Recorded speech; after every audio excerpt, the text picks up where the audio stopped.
salaamaaleykum yéen a ngi ak Sala bu seen émission fee mu fi ak feneen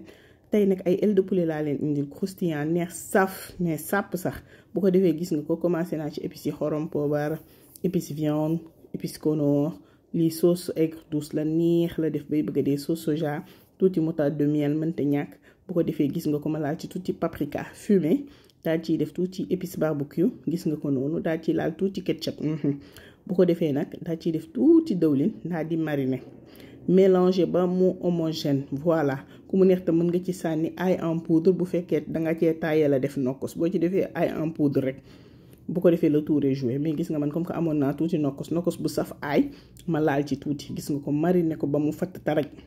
bu ko defee li may def tout simplement mooy tëj ko bàyyi ko mu noppaliku su noppalikoo ba pare ma ñëw jël samay pigu brochette yoo xam xoojoon naa ko ci ndox pour bañ su duggee ci four bi mu lakk ma commencé di jël ailes yi di ko jam ci pigu brochette yi comme ni ngeen koy gisee ci vidéo bi voilà su ma ko defee noonu ba pare lu may def tout simplement rek mooy teg benn support ci benn moule comme ni ngeen koy gisee nii ñëw commencé di ci installer samay ailes de poulet lii dafay tax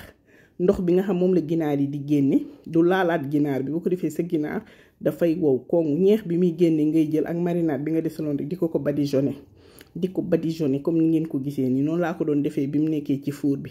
mais après bi mu jeexee nii damaa jël sauce aigre douce bi laal ci tuuti confit kaani rek di ko diw nii gis nga ko nii mais neex la def bay bëgg dee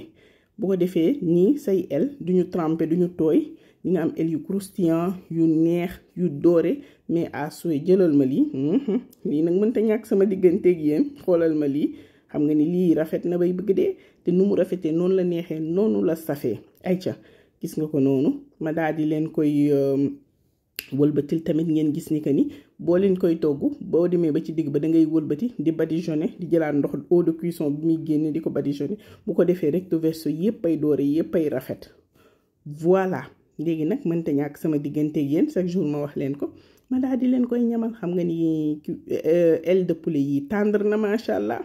bu ko defee jëlal na mu couleuré neex saf voilà lii laa leen indiloon tey j'espère que li ma leen indil neex na leen bu leen fàtte abonné aimer partager soo leen amee ay questions ci commentaire yi la merci d'avoir suivi.